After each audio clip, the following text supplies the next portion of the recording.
시민들이 정권을 잡아 시민들을 배불리자. 시정잡배 제53회 방송을 시작하겠습니다. 청취자 및 시청자 여러분 안녕하세요. 저는 영털입니다. 안녕하세요, 봉따입니다. 네, 길교주입니다. 네, 안녕하세요. 충청의 아들 충북의 사위 노원입니다. 오랜만에 왔네. 그러게. 선거철이니까 다음 주에 선거철 대단히 감사합니다. 난 뭐의 아들이지? 도봉의 아들에 사실 도봉의 아들은 이승기인데 해. 아 그래요? 재건축 동네 주민이라고 그래라. 대단히 감사합니다. 만수르 엔지니어입니다. 오늘도 저희가 녹음을 하는데 비가 내리는데 3주 연속 3주 연속 비 내려요. 주말만. 이게 어떻게 된 노릇인지 모르겠는데 누가 일부러 그러는 것처럼. 도봉산 결혼하는 이런데서 날 장사하는 사람들. 진짜? 마음 아프다. 근데 결혼한다고 그러는데 그러니까 모르겠네. 그 장마 때 결혼하지 마라. 장마 때 결혼은 날 결혼식 잡은 너 잘못이지 이 사람아.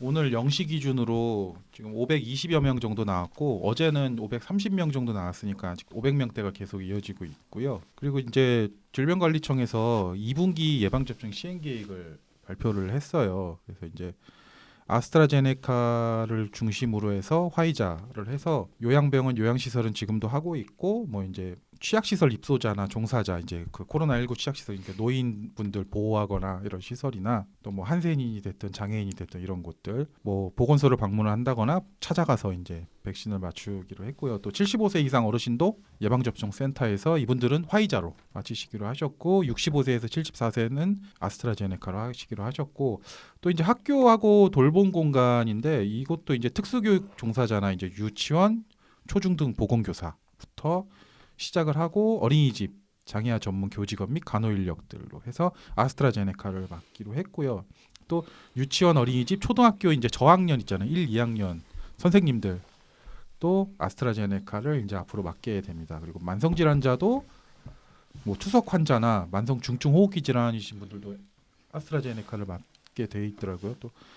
또 이제 마지막으로 뭐 보건 의료인하고 이제 사회 필수 인력들이 있어요. 소방관, 경찰관 뭐 이런 분들까지 해서 백신 접종이 이제 예정되어 있습니다. 그래서 총 1,150만 명 정도.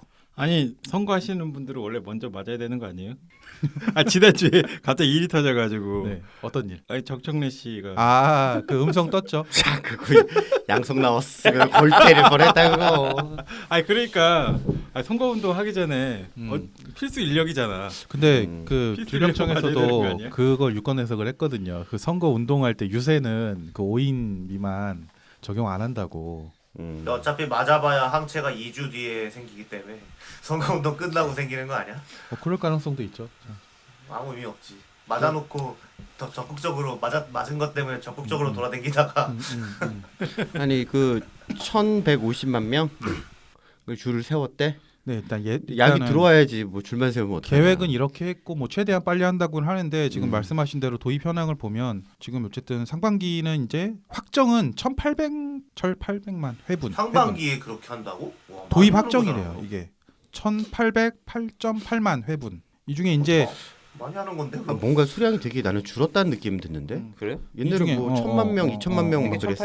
1808만 회잖아. 네. 음. 이제 그거 그 중에 많이 하는 269만 회 정도가 1분기에 이미 도입이 됐고 2분기 확정 물량이 최소 1,539만 정도.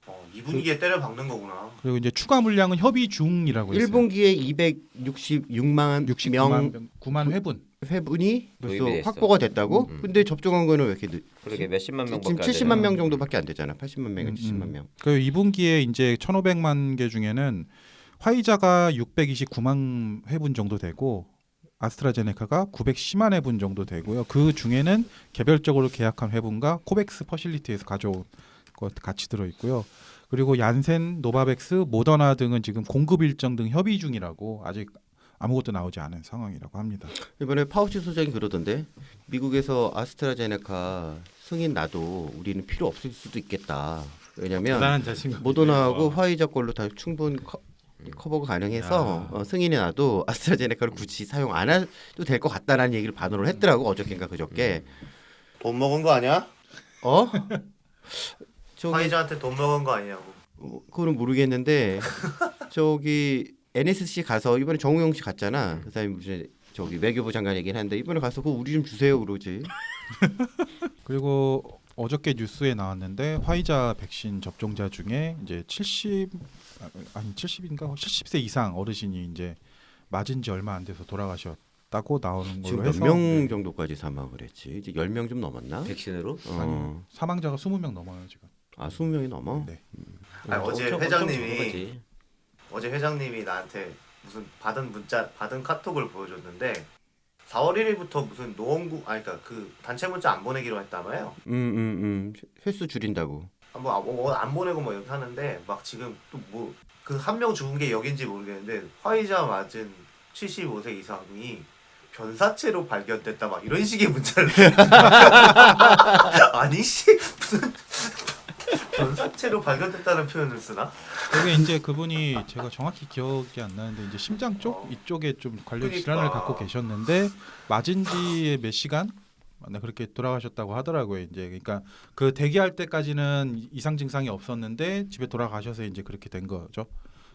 근데 뭐 화이자가 그렇게 됐으니 어떻게 깔 수가 없잖아 언론들이. 아니, 근데 지금 맞은 조용하더라? 사람이 워낙 많아. 그러니까 1,000만 명이 맞았는데 20명 죽은 거면 원래 백신보다도 안전한 거지 사실. 그러니까 근데 이거 조용하잖아. 지금 지난번 감기 그 독감 백신이 더 많이 지금 돌아가셨긴 했죠. 그치. 그때도. 어쨌든 선거 때문에 그런지 조용하더라 언론이 요새.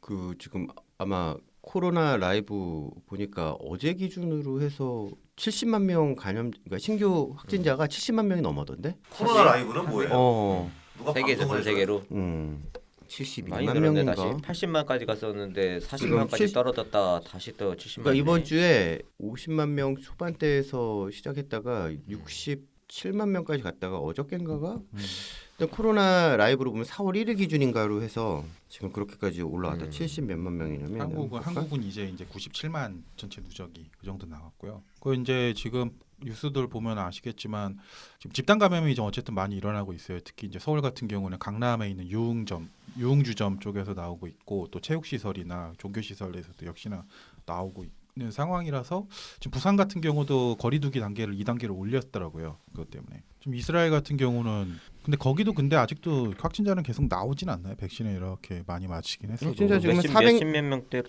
아니 떨어졌다는데. 400명 정도 때 그래도 유럽 치고는 되게 낮게 나오는 거잖아요. 인구가 적잖아. 그리고 뭐 많이 맞았다고 근데 하니까 이스라엘은 그러면 지금 거의 전 국민이 다 걸려버린 거 아닐까? 걔네는 왜 이렇게 확진자도 많고? 지금 이미 그 뉴스를 보니까 그 1000만 안 되지 않나? 그 그린 900만인가 아마 그럴 거. 그 정도. 그린 패스인가 이런 걸 발급해서 QR 코드 이게 있으면 그런 사람은 식당에 이제 들어가서 마스크 벗을 수도 있고 그거 없는 사람은 식당에서 안 받아줄 수도 있고 이런 식으로 해서 뭐 마스크 벗고 다니는 분들도 많이 있더라고요. 이제 지금 월드 5미터로 보면 3일 기준으로 보면 브라질을 이번에는 인도가 앞질렀네. 인도가 8만 9천 명, 브라질이 8만 1천 명. 프랑스가 많아 지금 계속 그래, 5만, 프랑스가 엄청 6만, 많아. 7만 막 그래. 제일 말 안 듣는 놈들 거기 다 있어. 이탈리아 2만 3천, 터키도 많아. 4만. 아니, 프랑스도 무슨 이렇게 백신 맞지 말자고 하는 이상한 정치인들이 좀 있나 보더라고. 아, 거기도. 루소의 나라잖아. 말 안 듣는 새끼들이 많은가 봐. 영국은 마스크 벗고 다닌다는 뉴스가 나오더라고요. 뭐 걔는 미쳤구만. 아니 사진도 그렇게 찍혀서 나오더라고. 근데 그게 아시아인만 쓰고 다녀. 그래서 공격받나 막. 미국에서 뭐 미국은 뭐건. 미국도 그거 심하죠 아니, 지금. 우리나라 언론에서 그렇게 자꾸 이렇게 조장하는 건지 모르겠는데 뉴스가 자꾸 나오니까. 어쨌든 실제 피해자가 있으니까요. 총격 사건 계속 일어나고. 아니 아시아 국뽕에 취할 수밖에 없는 그런 생각이 자꾸 든다니까 그거 보면. 아니 근데 일본도 갑자기 다시 최근에 2천 명을 그러니까. 넘겨버리더라고. 그래 성화봉송하느라고. 아 그래서 그런 거야? 그거 가면서 가는 거야? 그 성화봉송하는데 그렇게도 기어 나온다대. 그러니까 이제 성황봉송 주자들은 지금 자기 물러나는 사람들이 많아요. 지금 선수들 출신들은 못하겠다고 이제 하는 사람들은 몇 없고 많이 줄었는데 일본 정부는 어떻게든 올림픽 뭐가 됐든 해야 되니까 이게 물릴 수는 없잖아요. 걔네 입장에서는. 지금 일본인 문제가 아니야 IOC가 더 문제야. 얘들도 거기서 돈을 땡겨야 되거든. 그렇지. 아니 뭐 보험 근데 들어놨다며. 그래 IOC는 어떻게든 해야 돼. 해외 경기를 관객을 유치를 못하면 의미가 없어요. 아니 근데 중계권료는 받아야 되잖아. 그것밖에 없지. 그게 70, 80%래. 올림픽을 하면은 IOC 돈 버는 거에 7-80%가 중계권료인데 그러니까 아예 안 일본은- 해버리면은 일본은 완전히 되니까. 이번에 적어졌지. 그냥 눈물에 무슨 쇼를 해야지.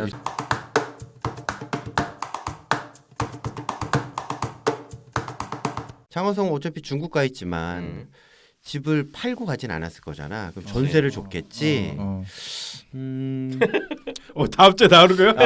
장하성 씨. 나 너무 나온다. 무서워가지고. 그러니까 딱 전산으로 다 뜨게 해야 돼. 역시 그래서 아예 나다. 아까 코로나 라이브처럼 싹 올라오게 해야 된다고. 주주주주주주. 이게 차라리 나을 것 같아. 장하성 그러니까 국민들 중에 이런 대상을 정해가지고 코로나 라이브처럼 쭉 올라오게 하는 걸 만들면 이런 짓을 못하지.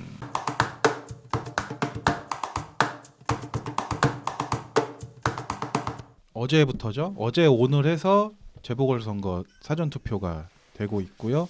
지금 사전 투표율도 여전히 뭐 9%인가 네네네. 9%대였던. 네. 고 지금 그래서 지금 또 다음 주 수요일 날 본선거를 앞두고 있습니다. 서울시장 같은 경우는 사실상 박영선 후보와 오세훈 후보의 2파전이고 또 이제 부산은 허경영이 나왔던데?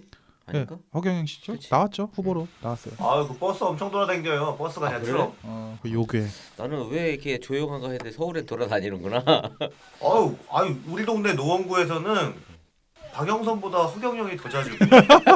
나도 많이 봤어. 요새 트럭은 전략으로 찍었나 보다. 그쵸? 아유, 하늘궁 어디 있어? 허경영이 훨씬 많이 다녀. 현수막도 더 많고. 나는 이번에 보니까 드디어 그 김어준의 옛날에 나경원 1억 피부과 시즌 2가 시작됐던데. 페라가모? 네. 오세훈 페라가모 뭐 그 생태탕 나 아예 기사 자체를 안 봤는데 그게 TBS 뉴스공장에 나와서 할 얘기냐고요 인터뷰에서. 아니 저기 그쪽 방송이니까 당연히 해야 될 얘기지. 페라가모 페라가모는 뭐야? 백바지기 때문에 무조건 페라가모래. 백바지에 그 좋아 보이는 구두를 신은 거 보면 페라가모인 것 같다고. 아 그렇게 얘기한 거야? 상표를 아. 그 브랜드를 본 게 아니고. 그 신발 벗겨서 볼 수는 없잖아. 식당에 저기 신발 벗고 벗고 들어간 걸 들어가는데 벗고 들어가서 이거 신발 그걸 본 정리하다가 거- 봤나? 그거 아니고 모르겠어요. 그건 나도 안 봤어 모르겠어요. 기사 그런 거 못하는 거야. 내곡동 보도를 맨 처음 한 건 KBS고 오세훈이 KBS를 고발했어. 거기에 이제 후속 보도로 TBS가 다 받았나 보네. 저 어쨌든 역시나 네거티브로 계속 갔는데 뭐 CR도 안 맥히는 것 같아요 분위기. 안 먹혀. 근데 얘기했잖아. 얘네 다시 또 안민석이랑 걔네들 다 나와서 네. 죽은 이명박 걔네 다시 부활시키는 거다. 오세훈이 되면 CR 하나도 안 먹힌다니까.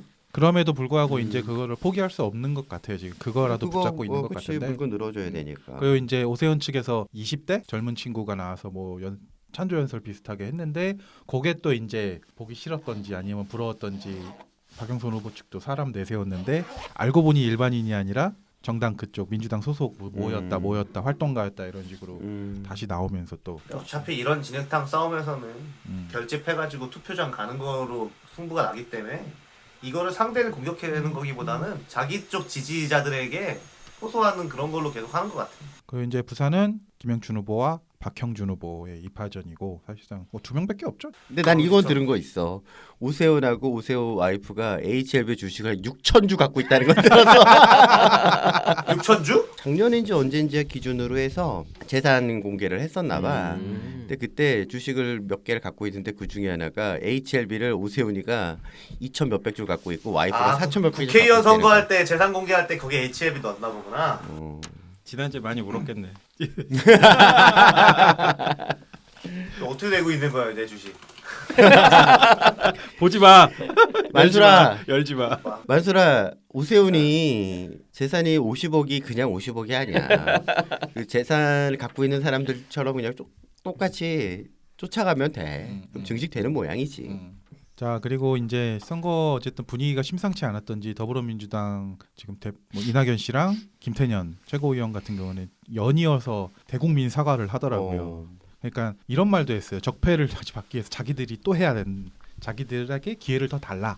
적폐 청산을 위해서. 그러니까 또 뭔 얘기를 했냐면 민주당이 내로남불 사과한다. 근데 그 내로남불을 고치기 내로남불을 위해서 혁파하겠다고 그러는데 그게 혁파하겠다. 무슨 소리 하는 거야? 기회를 다시 한번 달라 이거죠. 어. 그걸 고칠 수 있는 기회를 다시 한번 달라 그러는데 웃겨서 내가 진짜.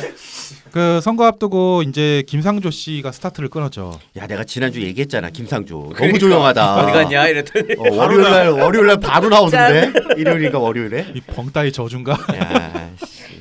자, 이 김상조 청와대 전 정책실장이 그 임대차법 있잖아요. 그거 하기 전에 본인 소유 아파트 전세 보증금을 14.1% 인상했다고 언론에 나오고 나서 바로 이제 대통령이 정책실장을 경질을 했습니다.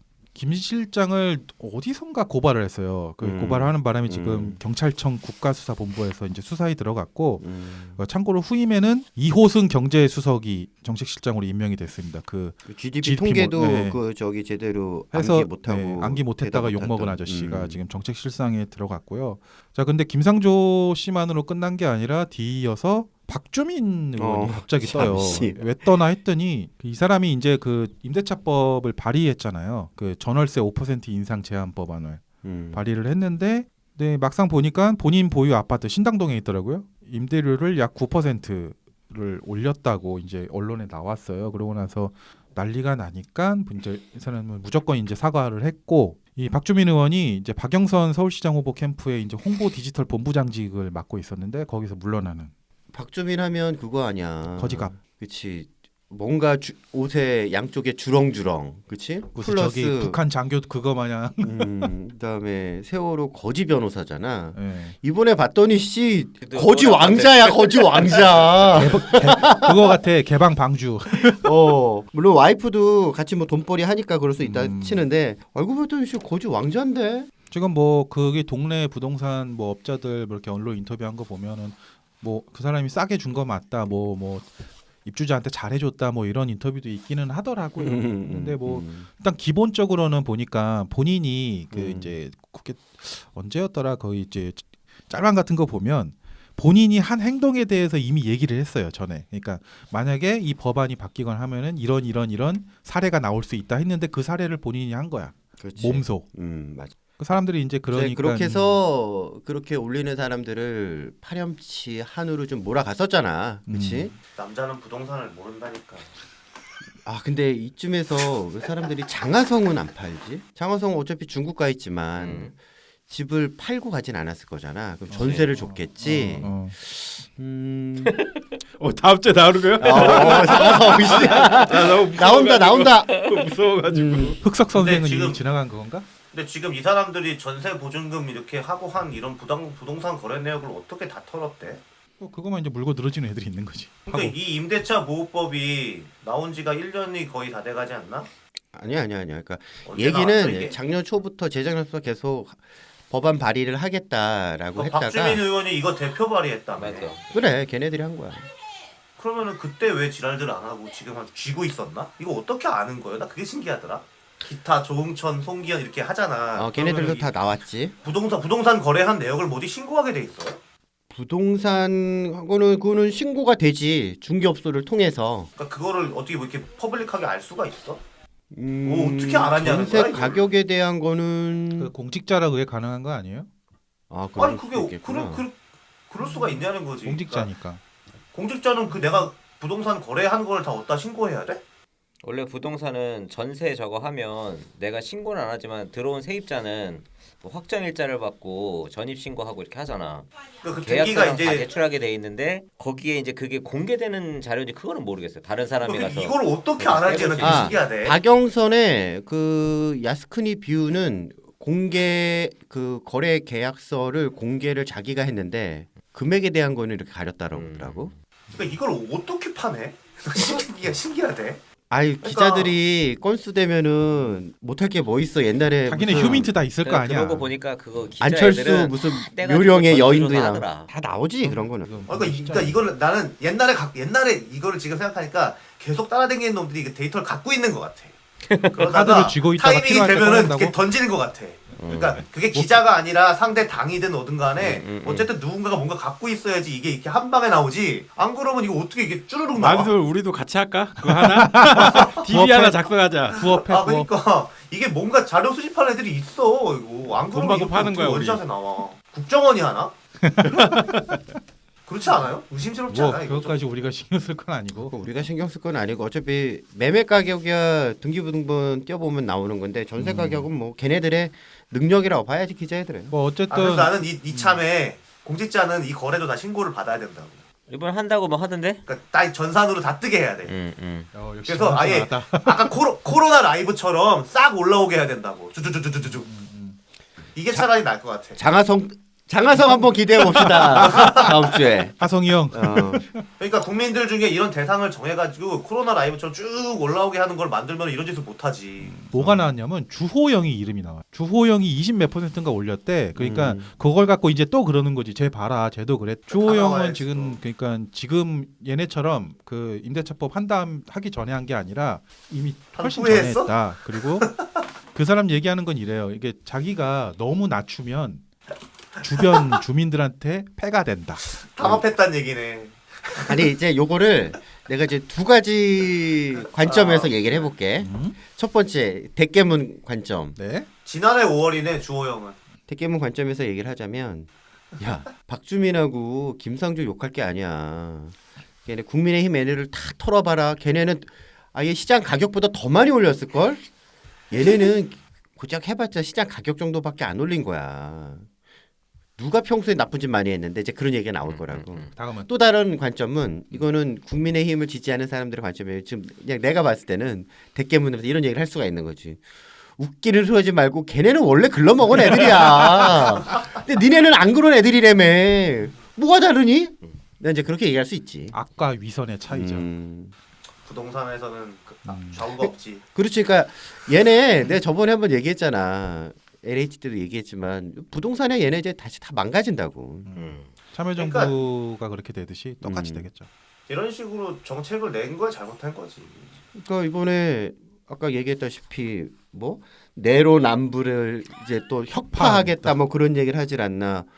부동산 대책에 대해서 우리가 뭐 잘못했다라고 하는데 청와대에서는 왜 그렇게 얘기하세요? 지금 그러고 있잖아 민주당한테. 그다음에 박영선이 종부세 인상률 자체를 그러니까 그 공시가 자체를 10% 미만으로 억제하겠다라고 했는데 청와대는 우리는 그럴 생각이 없는 뭐지 지금 엇박자 나고 있으니까 뭐냐면 청와대는 일단은 내뱉어 놓은 게 너무 많으니까 그거를 고수를 할 수밖에 없는 상황인 거고 일단 대통령이 한번 머리를 숙였잖아. 그치. 그러니까 일단 쭉 가려고 하는데 민주당은 서울시장 당장 선거에서 선거에서 이겨야 이겨야 되니까 그걸 뭔가 어떻게든 또 화장지를 한번 하고 싶은 거야. 그러니까 지금 또 막 뱉어내는 거란 말이지. 하여튼간 오세훈이 그러니까 이명박 뽑은 거랑 비슷할 수 있어.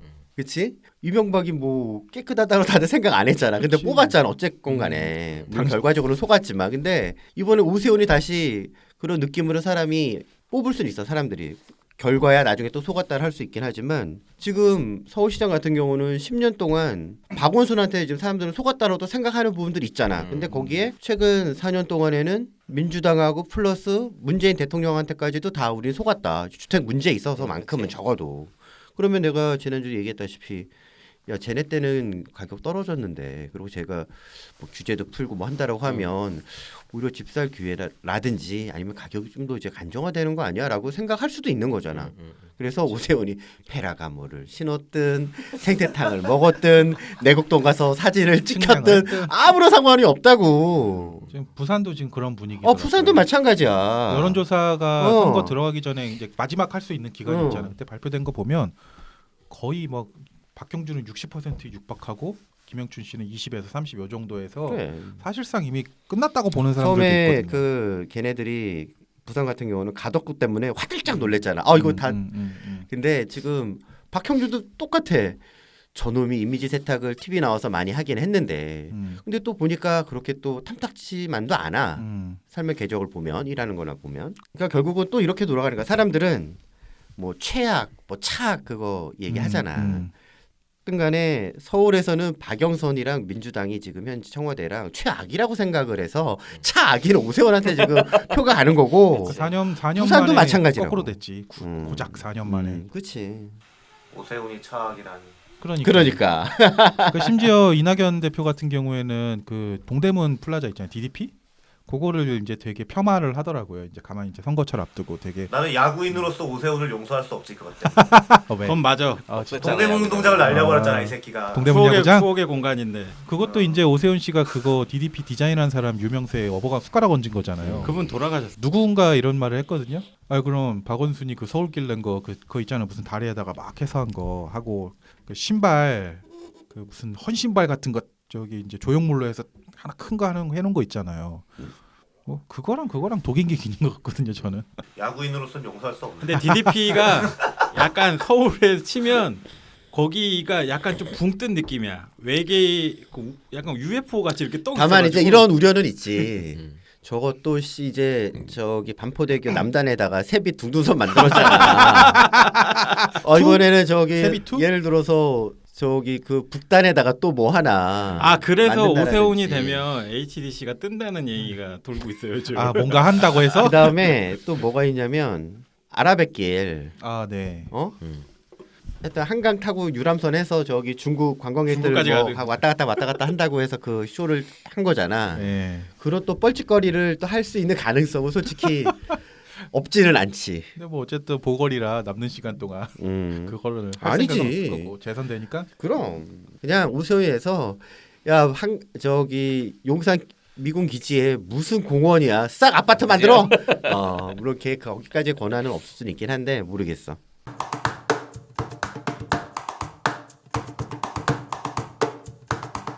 오세훈 유세를 법으로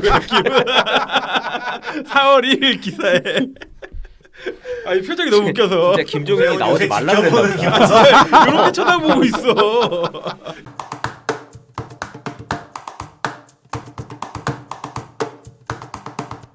며칠 전에 그 이제 대통령이 이런 발언을 했어요. 신용이 높은 사람이 낮은 이유를 받고 지금 경제적으로 어려워서 신용이 낮은 사람이 높은 이유를 적용받는 이 구조적 모순이 심하다. 이걸 바꿔야 된다라는 의견을 피력을 했는데 그게 기사가 나오고 나서 비판 여론이 나오기 시작을 했어요.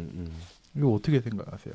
뭐 저기 박근혜 투지 딱. 야 박근혜 투지 자기는 아무 생각 없이 그냥 정의의 사도로서 얘기했었던 것 뿐이고 알고 봤더니 청와대에서는 그런 의도는 아니라고 하고 뭐 그런 거 아니야? 근데 만약에 실제로 이렇게 대통령이 말한 대로 되면 어떤 일이 벌어질까요? 근데 이제 금융이라는 것도 네. 민간 금융이 있는 거고 네. 공공에서 이제 일종의 그 사회 안전망 형식으로 하는 금융이 있는 거지. 그러니까 우리가 기초생활수급자들한테 그 보조금을 주는 것처럼 네. 국가에서 이제 저리로 뭐 그런 소액 대출 햇살론이나 해줄, 이런 해줄 수가 있는 거야. 그러니까 그런 것들을 해줄 수가 있는 건데 은행에 가서 은행한테 야 너네 신용이 좋은 사람한테 금리를 낮게 받고 신용이 안 좋은 사람한테 금리 높게 받으면 어떡해 이렇게 이야기하면 그건 이제 말이 안 되는 거지. 근데 우리가 최대한 그래도 대통령인데 좋게 좀 생각하자면 그런 거 이제 구분하지 않고 통틀어서 국가 입장에서는 뭐 이렇게 해야 되고 민간이 이렇다 뭐 이야기하려던 게 아닌가.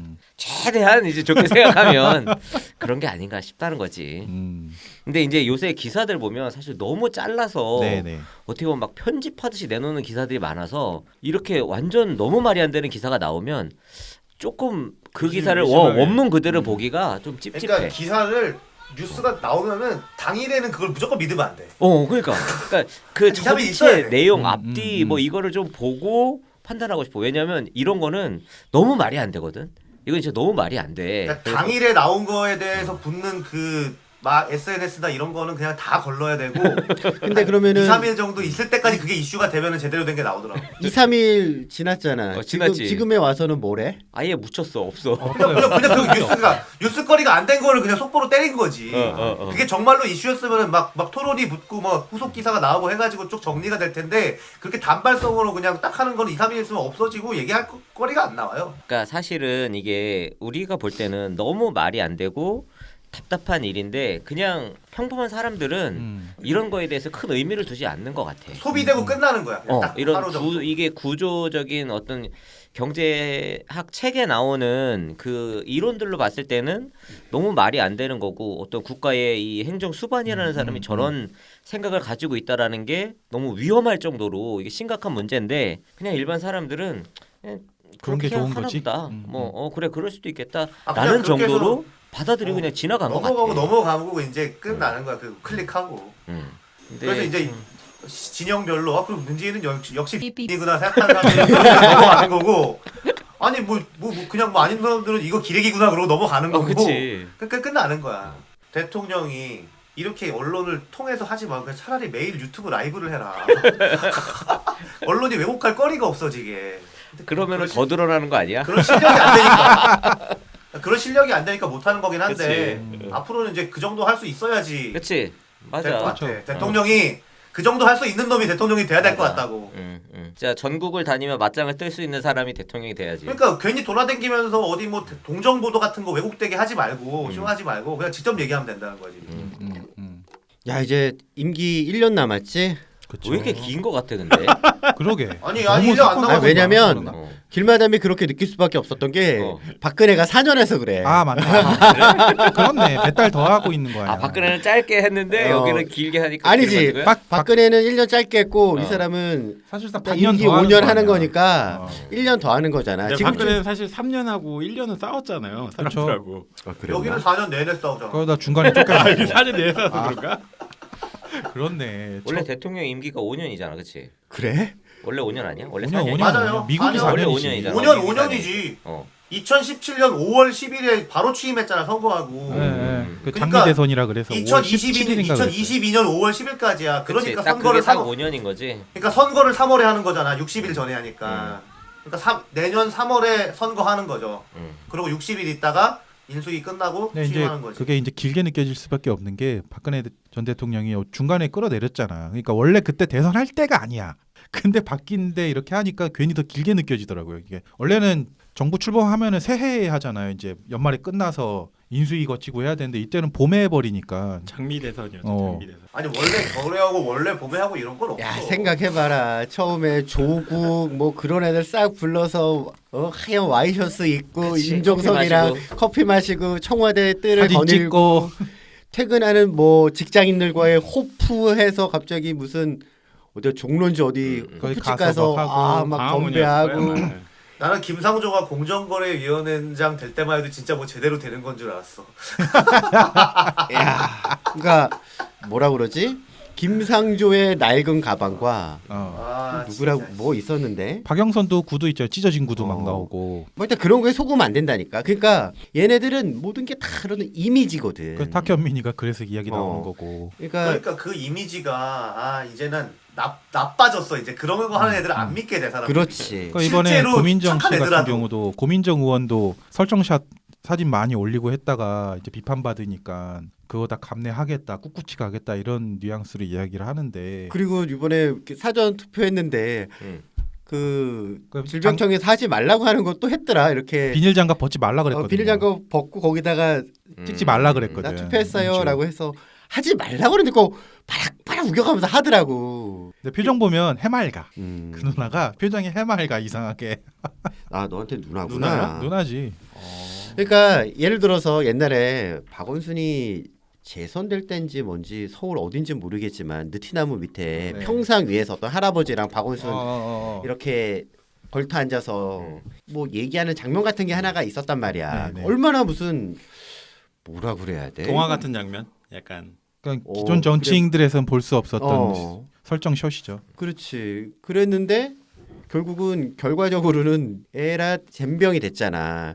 근데 얘네들은 아직도 그와 같은 이미지를 사람들한테 심어줄 수 있는 듯한 문구나 포스를 계속 제작해서 남발하거든. 물론 SNS에도 그렇게 하고 감성파리로. 근데 그거 사실상 박정희 전 대통령이 제일 잘하던 거 아니야? 같이 가서 그 농촌 가서 막걸리 먹고 그거랑 뭐가 달라? 그러니까 그때랑 다른 게 있긴 하지. 옛날에 10 박정희만 그걸 할 수 있었고 지금은 다 한다는 거야. 생각해봐. 16년도 그때 총선 그때가 이제 언제니? 19대인지 20대인지 20대 총선인가? 20대요. 20대 그때 김무성 걔네들 그 다음에 나와서 뭐 목소리 광화문 듣고 가서 나가자. 뭐 때려달라 막 한 적도 있었고. 그 절하고 무릎 꿇고. 그렇지 무릎 꿇고 절하고 김문수 그런 애들 했었잖아. 근데 얘네 그 전에 14년도에도 12년인가 14년도에도 또 그렇게 했었다고. 근데 이렇게 결국 때려주세요 반성합니다. 살려주세요 그랬죠. 한 게 안 먹혔거든. 그렇게 보면 얘네들 우리 다시 내로남불 혁파하겠습니다. 부동산 정책 저희가 잘못 살펴봤습니다. 더 꼼꼼히 막 얘기하는데 꼼꼼히 해야 될 거를 개판 쳐놓고 이제 와서 꼼꼼히를 뭐해. 그때까지는 다 꼼꼼히 해서 해온 게 결과가 이건데 그러면 이번에도 결과는 똑같이 나온다라는 게 지금 여론조사로서 나오는 거라고 보거든. 근데 근데 사실 한나라당 걔네들이 죄송합니다 어쩌고 해가지고 해가지고 이긴 적도 몇 번 있어요. 아 그거는 더 옛날에 그 박근혜 때인 내가 거고. 전화하는 거. 천막당 다치고 막 이럴 때 있어요. 근데 사실 이 정치권들이 자기 잘못이나 과오를 잘 인정하지 않거든. 특히 네. 공식적으로 네. 어떤 정책이 뭐 잘못됐다. 혹은 자기네가 한 행동을 내로남불이라고 욕먹는데 자기들 스스로가 내로남불을 협파하겠다라는 건 어쨌든 자기네들이 내로남불한다라는 공식적으로 인정하는 거잖아. 그렇죠. 굉장히 큰 패착이거든. 어떻게 보면 자기네들이 불리했던 상황에 이거는 이제 그냥 관뚜껑에 못을 박은 거야. 스스로. 사실. 왜 셀프로. 박근혜가 왜 타락당했는데 여태까지 다 그런 거 부인하고 꼬리 자르기 하다가 최순실을 인정해버렸다고. 그 순간 끝난 거거든. 박근혜 그걸로 끝났잖아요. 사실 인정해버린 그 바람에. 지금 공식적으로 당에서 그런 이야기가 나온다는 게 자기들 스스로는 인정하고 이제 새롭게 하겠다라고 해서 뭔가 터닝 포인트를 만들려고 하는 건데 자기들 스스로 자기들 발목을 이제 찍은 거야. 어떻게 보면 거의 이제 회복 불능이지. 그러니까 얘네가 같은 당이 아니라 좀 나눠질 필요도 있어. 애들이 이렇게 생각이 똑바로 안 돌아가. 한쪽에서 이 소리하고 한쪽에서 이 소리하고. 야 이번에 서울시장이랑 부산시장 바뀌면 민주당 애들 각 그 산하 기관장하고 밑에서 꿀 빨던 애들 아물가리 되겠지. 다 물갈이 되지. 걔네들 얼마나 지금 아 우리 뭐 피 빨아먹고 살지 막 이제 그 고민할 거 아니야, 그렇지? 지금 민주당 같은 대기 경우는 타겠지 대기. 이렇게 자리가 공적인 영역 외에 사적인 영역에도 그러니까 이게 완전 또 사기업은 아니라 금융권 이런 데들이 그러니까 그런 데들이 자리가 엄청 많아서 그런 데 있는 선수들은 가고 싶다. 그런데. 주르륵 이게 그 퍼즐 맞추듯이 자기네들끼리 그냥 착착착착 잘 그거 바꾸던데. 완전 그거네. 그래. 그 게임 같은데 덱 맞춰놓는데 안 쓰는 거 잠깐 여기 덱에 놨다가 음, 돌려막는 거 아니야. 음. 양아치도 아니고. 그렇게 하더라고. 아 내가 아까 뉴스에서 아까 얘기하시던 김무성 얘기하길래 김무성 뉴스가 뭐가 없나 봤더니 이게 있어. 뭐. 오세훈 유세 유세를 지켜. 벽으로 4월 1일 기사에. 아 이 표정이 너무 웃겨서 진짜 김종인이 나오지 말라 그랬나 이렇게 쳐다보고 있어. 이거 자료하면 띄워야 된다. 이거 사람 많은 데서 혼자서 이렇게 쳐다보고 있다니까. 아니야 이것도 다 설정샷이야. 설정샷이죠. 아 그럼 당연히 이거를 설정샷이지. 내가 여기 서 있을 테니까 찍어라고 해가지고 이렇게 내는 거지. 그럼 아 근데 너무 웃긴데. 표정 웃기잖아, 봐봐. 웃음을 주기 위해서 이렇게 그랬나? 찍었어. 야 누가 최대한 불쌍해 보이게 찍어달라고. 저것도 부탁했겠지. 한 샷만 찍은 거 아니야. 누가 딱 해놓고 한 몇십 장 찍은 다음에 하나 그래 건져놓은 그 거야. 중에 저거. 이제 하나 하는 거지.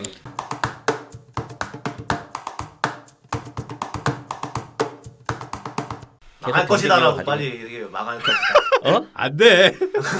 경쟁력을 유지하기가 쉽지 않다. 아 그러니까 원만한 마무리네. 어.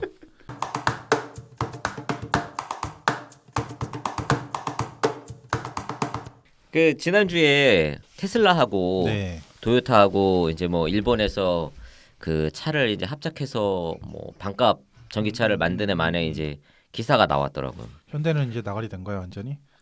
현대는 원래 F라고 했잖아. 아 맞다 애플이었지. 아니 금요일 날 응. 구글이랑 또 협력한다는 얘기가 돌면서 6% 올랐다. 구글하고 현대차. 어디하고? 현대차하고. 어. 그러니까 이제 옛날에 테슬라 이제 내가 계속 망한다라고 이야기하면서 테슬라가 이제 망하지 않으려면 기존의 이제 협력사들하고 이제 같이 최대한 애플을 따라서 그 디자인, 설계, 그다음에 소프트웨어, 그다음에 플랫폼에만 집중을 하고 그 제품을 이제 만들고 하는 것들은 이제 차라리 외주를 주고 또 기존의 판매망이라든지 이런 것들을 공유하고 하는 쪽으로 하면 그 좀 경쟁력을 가질 수 있다라고 이야기를 했는데 기로에 서 있다고 해야 되나? 왜냐하면 사실 일본은 테슬라한테 되게 지금 취약한 시장이야. 지금 일본은 사실 하이브리드가 나온 지도 오래됐고 그쵸. 일본 자체 전기차가 시장을 어느 정도 주도하고 있고 테슬라가 네네. 전 세계에서 거의 못 들어가는. 제일 적게 팔리는 아이폰은 그래도 꽤 일본 내에서 성공을 했는데 사실상 다른 폰이 거의 어, 전멸이니까 거기. 근데 전기차는 사실 일본에서 그 테슬라가 힘을 못 내고 있는데 이번에 테슬라에서 일본에서 판매하는 테슬라 전기차가 네. 거의 세계에서 제일 쌀 정도로 1,000만 원 이상 가격이 이번에 내렸어. 그래가지고 모델 3 기준이죠. 그래가지고 사람들이 야 왜 일본에서만 이렇게 그 싸게 똑같은 파냐. 차를 싸게 파냐라고 했는데 보니까 똑같은 차가 아니야. 껍데기만 똑같은 거예요? 무슨 이야기냐면 배터리가 지금 이제 다른 그 모델 3는 리튬 리튬 인산철인가? 그 아니 다른 그거고 음. 지금 이제 일본으로 들어가는 차는 중국에서 만든 그 에너자이저인가? 리튬 인산철. 좀 싼 배터리 그게 들어가는 거야. 그럼 이제 성능이 떨어지겠네요. 그치. 대신 성능이 조금 떨어지는 대신 가격이 싸니까 그걸로 이제 일본에서 1,000만 원 정도 가격을 할인해가지고 판매를 하더라고. 근데 모델 3면 일본에서는 좀 큰 차가 되지 않을까요? 크기가? 그치. 일본에 워낙 경차가 많으니까. 일본은 또 전기차들 보면 니산 리프나 이렇게 음. 작은 차잖아요. 근데 닛산 리프도 막 그렇게 엄청 경차는 또 아니야. 보면. 볼트 정도 되겠네요. 그럼. 그치. 어쨌든 그래서 테슬라가 경차의 일본에 기준이 뭐예요? 경차가 1000cc가 안 되는 게 경차야. 전기차는 엔진. 1000cc 이런 게 없잖아. 그치. 일본 같은 경우는 좀 약간 좀 특유의 기준이 네. 있잖아요. 경차가. 한국으로 치면 경차보다 더 작은 경차가 일본 차거든요.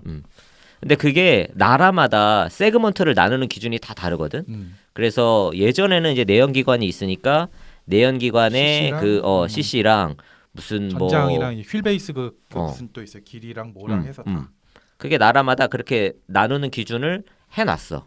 근데 이제 얼추 경차는 이제 1000cc 이하가 이제 경차다. 이제 뭐 그런 저게 있는 건데 어쨌든 테슬라가 일본 시장에서 그렇게 1,000만 원 이상 저렴한 모델 3를 내놓고 또 도요타하고 협력을 해서 도요타는 차를 만들고 차를 판매하고 하는 거를 담당을 하고 네. 테슬라는 그 전체 이제 설계, 전기차 설계 그리고 소프트웨어 이제 뭐 플랫폼 같은 것들을 일부 그 기술을 이제 같이 공유하는 방식으로 작업을 한다라고 해서 어쨌든 도요타는 전 세계적인 이제 완성차 이 업체죠. 생산 네. 시설을 네. 구축을 하고 있으니까 가격을 기존의 가격보다 뭐 반값 정도까지 내릴 수 있지 않겠냐라고 이야기를 하고 있고 또 테슬라가 그럼 아직까지 규모의 경제는 아직도 아닌가요? 멀었지. 멀었죠. 지금 1년에 아직도 뭐 100만 대 되려면 멀었으니까 뭐 올해나 내년에 100만 대를 넘네 만에 막 하고 네네네. 있는데 어쨌든 아직도 갈 길이 멀지. 아니 방금 뉴스 봤는데 2시간에 나온 뉴스가 1분기 18만 4,800대 인도 이게 신기록이라고 얘기하는 신기록이야. 한 분기에 18만 대거든. 근데 원래 그 올해 1분기에 한 17만 대, 16만 대 정도. 그러니까 잘 만들면 17만 대 정도 만들 거다 했는데 생각보다 중국에서 물량이 많이 늘어가지고 18만 대까지 늘은 거야.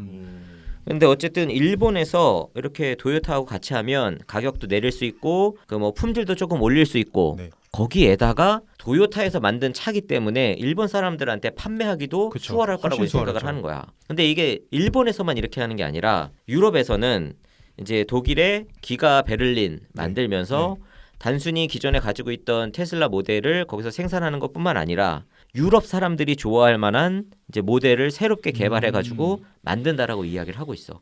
독일의 어떤 회사가 될지 뭐 폭스바겐이 될지 누가 될지는 모르겠지만 유럽 사람들 맞춤형을 새로 해서 유럽 사람들에게 좀 어필할 만한 모델로. 그런 차를 만들겠다라고 하고 있고 중국에서는 모델 2를 내놓는다고 이야기를 하고 있어. 오. 모델 3보다도 이제 절반 가격 뭐 2,000달러 내외의 그 차량을 이제 만들어서 뭐 2,000달러? 2만 달러. 2만 달러, 2만 달러. 미안. 나 갑자기 사고 싶어졌어. 2천만 원이라고 했어야 되는데 미안. 어쨌든 중국 내에서는 또 중국 사람 맞춤형의 그런 모델을 근데 내놓겠다라고 이야기를 그거는 하고 기존 있고. 완성차 업체들도 다 하던 거 아닌가요? 한국 같은 경우도 유럽 전략 맞아. 모델들 따로 있잖아요. 한국에 음. 들여오지 않는. 그래서 테슬라가 지금 그렇게 지역 맞춤형으로 가면서 지역에 있는 업체들하고 협력하는 형식으로 이제 조금씩 네, 네. 옮겨가고 있는 거야. 근데 이제 테슬라가 이거는 내가 생각을 못했던 부분인데 테슬라가 완전히 이제 생산 부분에서 틀을 완전히 바꿔버리는 접근을 하고 있는데 그게 뭐냐면 기가프레스라는 거를 만들고 있어. 그럼 기가 팩토리랑 다른 건가요? 그렇지. 기가 팩토리는 공장을 말하는 거고 네. 기가프레스는 그 자동차를 만드는 기계야. 기계인데 붕어빵 만드는 것처럼 찍어내는 거. 찍어내는 차를 거예요? 찍어서 만드는 거야. 근데 차 한 대를 전체를 찍어내는 건 아직 못하고 부품별로 앞 휀다 있는 부분, 아, 뒤 휀다 있는 부분. 금형을 파서 지금 그걸 그치. 찍어내는 거예요. 그래서 사실은 이 금형 같은 거를 이 밑에 그 프레임부터 이 앞에 펜다 있는 네, 부분 네, 만드는 게 네. 용접이 엄청 많이 들어간단 말이야. 네, 부품 여러 개를 네, 붙여서 해야 되기 때문에. 근데 그거를 한 1분 내외 시간에 하나씩 그냥 꽝꽝 찍어 만드는 거야. 그러면은 뭐 오류가 나거나 불량 이런 거 날 확률도 굉장히 줄고 금융 수정만 조금씩 하면 되니까. 그치 생산 시간도 굉장히 줄어들고 그다음에 현재는 앞판 뒷판 하나씩 만들어서 조립을 하지만 이제 앞으로는 이 전체 틀 그러니까 그쵸, 밑에 그쵸, 프레임 그쵸. 말고 전체 틀을 한 방에 찍어서 내놓겠다. 그러니까 이제 접합선이나 단차나 이런 게 그런 거 다 현저히 없는 거지. 없어지겠죠. 그럼 그거 접촉사고 나가지고 범퍼 나가면 다 갈아야 되는 거야? 그렇지 전체 통갈이야지 통갈이. 어우, 어쨌든 진짜로 그렇게 되게 되면 이거는 기존의 완성차 업체가 100년 이상 구축해온 이제 생산 이 시스템 자체를 통째로 바꿔버리는 거지. 그렇죠. 정말 새로운 음. 방식이죠. 일단 보통 왕구에서 그런 식으로 하거든요. 프라모델이나 이런 쪽에서 프라모델도 옛날에는 안 되니까 일일이 하나하나 했다가 요즘 기술이 발달되니까 말씀하신 대로 통으로 뽑아내서 아예 접합선도 없애고 뭐 단차도 없애는 식으로 가거든요. 그걸 차에다가 하겠다는 거잖아요, 그치. 지금. 그래서 지금 원래는 예전에는 수제 자동차였잖아. 네. 사람들이 네, 네, 네. 그 하나하나 다 깎고, 차를 네, 이제 네. 이렇게 여러 명이 붙어 조립하던 형태에서 그러다가 이제 그 포드가 이 컨베이어 벨트 이렇게 그렇죠, 쭉 그렇죠. 하면서 다 한 부분만 이렇게 하고 전체적으로 그 라인을 쭉 지나면 차가 완성되는. 네. 근데 이제 그게 그 라인별로 자동화되는 형태로 와서 이제 효율성을 높였는데 이제 테슬라는 그걸 완전히 붕어빵으로 이제 찍겠다는 거고. 확실히 앞서가네요, 그 사람들.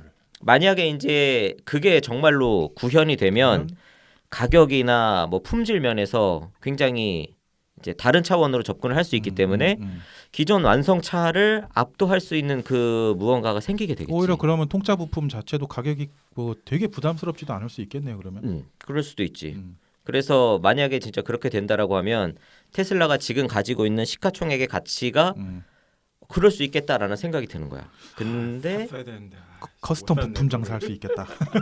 근데 그게 안 되면 사실 좀 쉽지 않지. 그쵸. 왜냐하면 지금 최근 한 2주 동안 테슬라 주가가 많이 떨어졌거든. 거의 뭐 500이 무너지는 만에까지 갔다가 지금은 뭐 600, 700을 왔다 갔다 하는데 어쨌든 이렇게 휘청휘청하는 거는 폭스바겐이나 뭐 GM이나 뭐 도요타나 이런 데가 자기네들도 이제 전기차 본격적으로 만들기 네, 시작하고 배터리 내재화하고 뭐 이렇게 하겠다. 자기네들도 OTA 이제 하겠다. 뭐 현대나 이런 데들도 뭐 올해 안에 뭐 도입을 한 해 만에 이렇게 하고 있으니까 기존의 테슬라가 적어도 뭐 몇 년 앞서고 있다라고 했는데 완성차 업체에서 막 뭐 올해 출시한 해 만에 막 이렇게 이야기를 하니까 사람들이 생각할 때 테슬라가 압도적이라고 생각했는데 그 정도는 아닌가? 라는 생각에서 지금 주가가 지금 막 휘청휘청하고 있는 거거든. 근데 이게 그 올해가 전기차가 쏟아지는 원년이고 2023년, 2025년까지 가게 되면 각 브랜드별로 전기차가 30종씩 나와.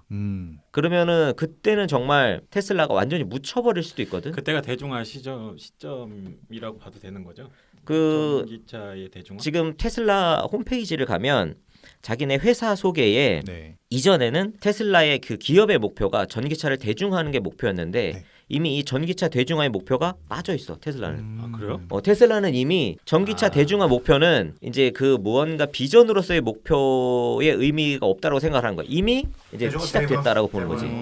자기네가 이제 그거는 목표를 이뤘다라고 생각을 하는 거야 스스로. 이게 보면은 테슬라가 옛날 포드처럼 선도적으로 나가고 이제 그 뒤에 포드가 제네럴 모터스한테 밀렸잖아요. 그치. 색깔 있는 차도 나오고 맞아. 다종 생산하면서 이것도 비슷하게 될 것 같아. 그래. 그 완성차 업체가 만만치 그게- 않잖아요. 근데 그게 이제 그 옛날에는 제네럴 모터스도 이렇게 연합체였거든.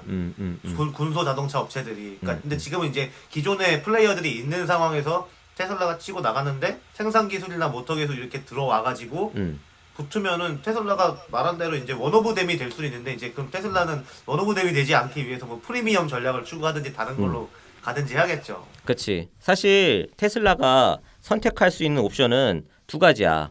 애플이 되느냐, 구글이 되느냐. 어떤 차이가 있나요? 구글은 일단 스마트폰을 만들기는 하지만 그 뭐 픽셀은 사람들이 잘 알지도 못하거든. 그렇죠. 아는 사람만 근데 아는. 안드로이드라는 그 OS를 가지고 있단 말이야. 네. 전 세계에 얼마야? 거의 한 80% 가까이가 안드로이드를 쓰니까. 네. 그러니까 구글은 자기네가 스마트폰을 만들지 않아도 스마트폰 시장을 이제 쥐고 있는 거지 전체를. 그렇죠. 거기에 이제 구글 뭐 플레이 스토어나 이런 거를 통해서 플랫폼을 구축해서 거기에 뭐 생태계를 이미 다 휘어잡고 있으니까. 테슬라가 구글처럼 한다라고 하면 자동차에 들어가는 OS라든지 자동차들을 연결하는 뭐 생태계 네네. 이런 것들을 구축해서 이 다른 완성차 업체들이 전기차로 들어왔을 때 테슬라가 구축한 여기 시스템에 들어가지 않으면 이게 경쟁력을 갖지 못하는 혹은 여기에 들어가면 뭔가 소비자들하고 더 이렇게 연결이 되는 네. 그런 것들을 구축을 해놓으면 구글처럼 안드로이드처럼 될 수가 있겠지. 애플 쪽으로 간다면 애플 쪽은 뭐냐면 고급화지. 애플은 아이폰을 만들어서 OS 공유가 자기네 것만으로 만들지만 다른 그 업체들하고는 뭔가 다른 어떤 이야기까지 하냐면 그 사람들이 다른 회사의 스마트폰은 사용을 하는데 네. 애플의 아이폰은 사랑을 한다라고 하는 거야. 그러니까 이 기기의 성능이 아이폰보다 더 다른 더 좋은 그 하드웨어가 나와도 그거를 쓰지 않는다는 거야. 왜냐하면 이미 아이폰을 사랑하고 있으니까. 갬성이야? 그러니까 테슬라가 진짜로 아이폰처럼 되려면 엔지니어링이 아니라 디자인 쪽으로 이제 감성 쪽으로 가야 되는데 골수 팬들을 어. 딱 잡고 갈 수 있게. 근데 사실 지금 보면 테슬라나 일론 머스크는 디자이너가 아니야. 엔지니어지. 그러니까 이 일론 머스크가 중요하게 생각하는 건 되냐 안 되냐야. 이게 작동하냐 안 하냐. 그게 중요한 거야. 일론 머스크한테는. 근데 스티브 잡스나 애플 같은 경우는 작동하나 안 하나는 너무 당연한 거야. 그건 기본에 깔고. 그치. 이거는 당연히 돼야 되는 거고 이게 조금 비효율적이어도 무언가 사람들에게 사용할 때 편안하고 무언가 그 사람들에게 더 큰 만족도를 제공하고 무언가 이렇게 좀 생활에 녹아들고 사람들이 갖고 싶어하는 그 무언가를 가지고 있느냐 그거를 되게 중요하게 생각을 하는데 일론 머스크는 전혀 그런 거에 전혀 상관 안 하는 것 같아. 단차나 막 칼라 이런 거 뽑는 거 보면 전혀 그런 거에 대한 관심이 아예 없거든. 근데 애플 같은 경우에는 색깔에도 이름이 다 달라. 똑같은 스페이스 그레이가 아니라 네네네. 이 색깔마다 그 에디션마다 이름이 다 다르단 말이야. 그 정도로 색깔 하나, 이 디자인 하나 다 전부 다 의미를 두고 거기에 감성을 입히고 그 뭔가 브랜딩으로서 그런 걸 굉장히 철저하게 생각을 하는데 테슬라나 일론 머스크는 그런 거는 좀 쓸데없는 거라고 생각을 하는 것 같아. 대신 현재 1,000원을 들여서 만드는 걸 어떻게 하면 500원에 100원에 만들 수 있을까? 하루 걸리는 걸 어떻게 뭐 10시간에 만들 수 있을까? 1시간에 만들 수 있을까? 이거를 고민하는 거기 때문에 그런 관점에서의 기가 프레스겠네요. 그치. 감성적으로서의 기가 프레스가 아니라 이게 사실 프레스로 찍으면 예쁘게 만들기는 쉽지 않아. 모양이 그냥 일괄적으로 나오게 되고 작은 게 아니라 큰 거다 보니까. 그래서 사이버 트럭을 그따구 그따구로. 맞아. 어쨌든 안 예뻐. 지금 테슬라가 이 완성차 업체하고 경쟁해서 살아남으려면 구글처럼 되느냐, 애플처럼 되느냐. 현재 나와 있는 이제 성공한 사업 모델에선 그래. 물론 이게 시장이 또 완전히 바뀌어가지고 그렇죠. 전혀 다른 어떤 사업 모델이 나오게 돼서 테슬라가 그쪽으로 간다라고 하면 또 진짜 상상하지도 못할 성공을 할 수도 있겠지만 현재 이제 시장을 주도하고 있는 기업들 중에서 살펴보면 구글의 안드로이드 모델이나 애플의 아이폰 모델 이거를 생각할 수 있는데 사실 테슬라는 애플처럼 가는 거는 아예 불가능해 보여. 그럼 안드로이드 쪽에 현재로서는. 사실상 더 가깝다고 봐야겠다. 그러니까 앨런 간다고 머스크가 하면. 테슬라를 합병 파는 거야 애플에. 그리고 사실 지금 팔려고 했었지, 계속. 물러나야 돼. 그리고 그 어, 사람이 어. 그러면 애플처럼 되는 거고 그치. 지금 모드로 가면 구글처럼 가는 거로 해야지. 그리고 지금 그 일론 머스크가 사실 정확히 어떤 생각을 하고 있는지는 모르겠는데 한편으로는 정말로 화성 갈 생각밖에 없잖아. 화성 자기는 안 간대. 안 보내는데 나 자기는 지구에서 할 일이 많기 때문에 화성 안 간대. 자기는. 야반 도주를 화성으로 할 놈이야. 개척자 보낸대잖아 다른 사람들. 어쨌든 이 일론 머스크가 테슬라를 팔고 싶어 했던 적도 굉장히 여러 번 있고 뭐 팀쿡도 만나려고 했는데 팀쿡이 이제 안 괜찮았죠. 만나졌다 뭐 이런 이야기도 있고 언젠가 다시 한번 딜이 갈 것 같아. 근데 애플 입장에서는 사실 테슬라가 그렇게 필요하지 않을 것 같아. 앨런 머스크만 없으면. 일론 머스크가 없어도 테슬라가 그렇게 필요 없을 것 같아. 또 데이터 쌓아놓고 다 플랫폼 다 갖고 올 수 있잖아요. 그거는 아마 테슬라에서 판매를 할 것 같아. 그러니까 자기네가 먹고 사는 게 아마 이제 그쪽으로 갈 것 같고. 아예 그걸 그걸 사업화를 하겠지. 자체를. 아니면은 그치. 미국 내 다른 지금 전기차 브랜드 있으니까 거기 거를 차라리 눈여겨볼 수도 있겠죠 테슬라보다. 애플 근데 지금 데이터 돌아다니면서 쌓아놓은 게 워낙 많기 때문에 사실 그게 진짜거든. 그거는 어떻게 돈으로 할 수가 없는 거야. 지금부터 맞아. 열심히 한다고 될 수 있는 게 아니고 지금 걔네가 전 세계에 돌아다니고 있잖아. 그치. 그래서 그게 되게 중요해.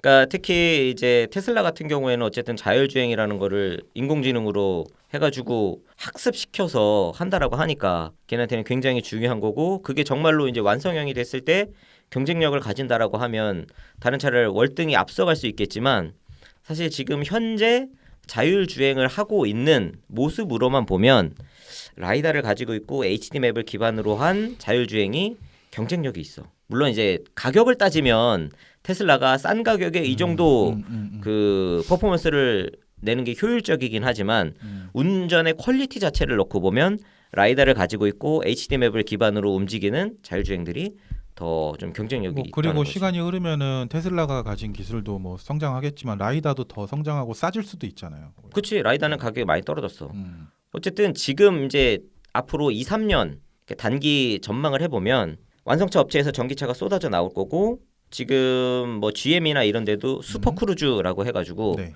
고속도로에서는 이제 다 손 놓고 다녀. 어. 그러니까 시선만 앞을 보고 있으면, 그러니까 차가 이 운전자를 감지를 하는 거야. 그래서 시선만 앞을 보고 있으면 손을 안 잡아도 돼. 그 지금은 이제 핸들에 손 안 올려놓으면 안 된다. 계속 문구 뜨잖아요. 그렇지. 지금 다른 회사들은 다 그런데 GM에서는 아예 고속도로 상에서는 이제 슈퍼크루즈를 작동을 하면 이 손을 다 놓고 그냥 시선만 앞을 보고 있으면 계속 운행을 할 수 있게. 그 소비자들한테 굉장히 어필을 하는 거거든. 사실 뭐 스마트 크루즈든 자율주행이든 손을 계속 이렇게 올려놓고 이렇게 대고 하는 게 생각보다 되게 많이 귀찮아. 그렇죠. 근데 이제 GM에서는 그걸 또 해결을 했단 말이야. 그러니까 진짜 내년 후년서부터 본격적으로 사람들이 다른 차량도 시승을 해보고 경험을 해보고 하게 되면 테슬라가 압도적인가? 라는 의구심을 갖게 될 가능성이 굉장히 높을 것 같고 테슬라가 지금까지 시장을 진짜 만들면서 왔는데 앞으로도 시장을 만들면서 지금 뛰어온 것처럼 뛰어갈 수 있을까라고 생각하면 그것도 쉽지 않거든.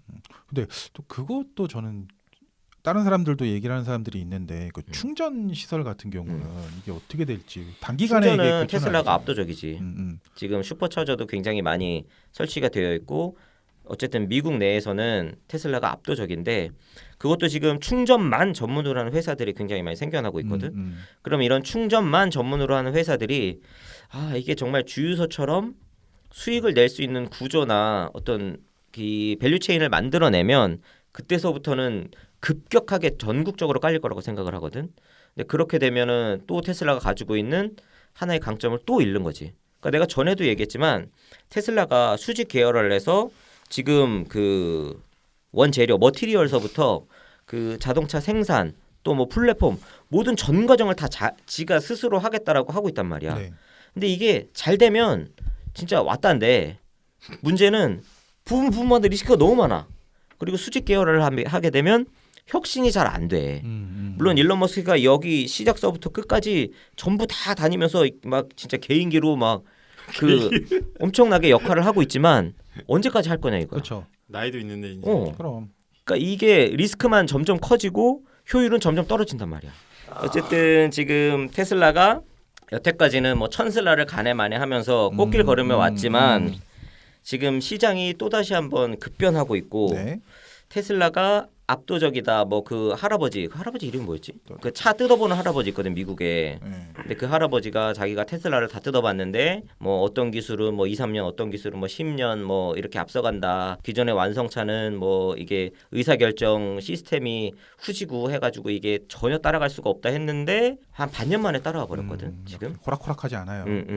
지금 테슬라가 정말로 샌디 앞으로 먼노. 그 할아버지. 샌디 할아버지.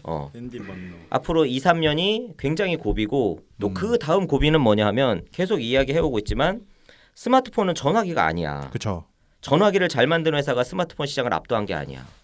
전기차도 이 다음 세대의 모빌리티 서비스로 넘어간 게 아니야. 내연기관을 그 전기 모터로 바꾼 것뿐이지. 테슬라가 정말로 지금의 그 시가총액을 유지를 하려면 전기차가 아니라 모빌리티 서비스를 제공하는 회사로 완전히 탈바꿈을 해야 되는데 그렇게 하기엔 지금 일론 머스크의 그 입만 있지 아무것도 실체가 없어. 그래서 단기적으로는 앞으로 2, 3년 또 장기적으로도 모빌리티 서비스를 뭐 플랫폼이 됐던 OS가 됐던 시장에 무언가 새로운 스마트폰과 같은 충격을 던져줄 수 있는 그런 것들을 실제적인 무언가를 내놓지 않으면 테슬라는 지금의 주가를 유지하기 어렵지.